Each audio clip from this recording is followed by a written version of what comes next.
Hi friends, எல்லோரும் எப்படி இருக்கீங்க? நல்லா இருப்பீங்கன்னு நம்புகிறேன். ஃப்ரெண்ட்ஸ், அதாவது ஒரு கன்சீவாக இருக்கிற பொண்ணுக்கு வந்து 1000 ஒரு விஷயங்கள் தோணும். அதாவது இந்த ஃபேமிலிஸ் வந்து நம்ம கூட இருந்தால் எப்படி இருந்திருக்கும் அப்படின்னு தோணும். பட் ஆனால் ஒரு சில சந்தர்ப்ப சூழ்நிலையாலையும் ஒரு சில காரணங்கள்னாலையும் அந்த ஃபேமிலி வந்து அவங்க கூட இருக்க முடியாமலும் இருந்திருக்கும். ஸோ யாரை பற்றி பேச போகிறோம் அப்படின்னு தெரியணுமா? வாங்க வீடியோ பார்த்து தெரிஞ்சுக்கலாம். வீடியோக்குள்ளே போகலாம்.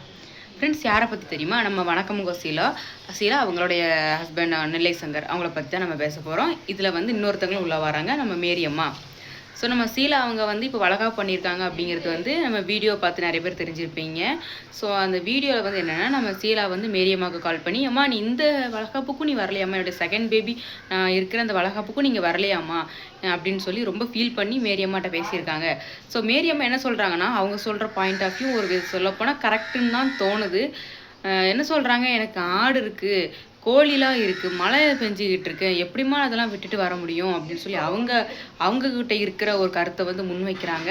பட் இருந்தாலும் மேரியம்மா அது உங்கள் பொண்ணு, வளகாப்பு பண்ணியிருக்காங்க, ஸோ நீங்கள் பக்கத்தில் இருக்கணும், ஆசீர்வாதம் பண்ணணும்னு ரொம்ப எதிர்பார்த்துருப்பாங்க. முதல் பேபிக்கும் உங்களால் வர முடியல, ஸோ செகண்ட் பேபிக்காவது எங்கள் அம்மா வந்துருவாங்கன்னு சொல்லி ஊருக்குள்ளே வச்சுருக்காங்களாம் அந்த வளகாப்பை. ஸோ நீங்கள் அதுக்குமே நீங்கள் போகலைங்கிறது ரொம்பவே ஒரு கஷ்டமான சூழ்நிலையாக போயிடுச்சு சீலாவுக்கு. சீலா அவங்க என்ன நினைக்கிறாங்கன்னா, அம்மா நம்மக்கிட்ட இருந்திருந்தா ரொம்ப சந்தோஷமாக இருக்குமே அப்படின்னு நினைக்கிறாங்க. ஸோ அவங்க சொல்கிறதுலேயும் ஒரு இது நியாயம் தானேங்க. பட் இருந்தாலும் மேரியம்மா நீங்கள் போயிருக்கலாம். சரி, எனிவே நீங்கள் குழந்தை பிறக்கும்போது கண்டிப்பாக மேரியம்மா நீங்கள் அவங்க கூட இருக்கணும். எந்த சூழ்நிலை வந்திருந்தாலும் உங்கள் பொண்ணு அவங்க. ஸோ 1000 பேர் இருந்தாலும் தாய் பக்கத்தில் இருக்கணும்னு நினைப்பாங்க. ஸோ ஏன்னா எனக்கும் வளகாப்பு பண்ணியிருக்காங்க, எனக்கும் குழந்தை பிறந்திருக்கு. ஸோ அந்த ஒரு சூழ்நிலையில் நான் எனக்கு பட்டதை நான் சொல்லியிருக்கேன்.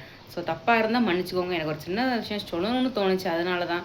ஸோ வீடியோ பார்க்குற இவங்களும் அவங்க நம்மளுடைய சீலா அவங்களுக்கு நல்லபடியாக குழந்தை பிறக்கணும்னு சொல்லி கடவுளை வேண்டிக்கோங்க.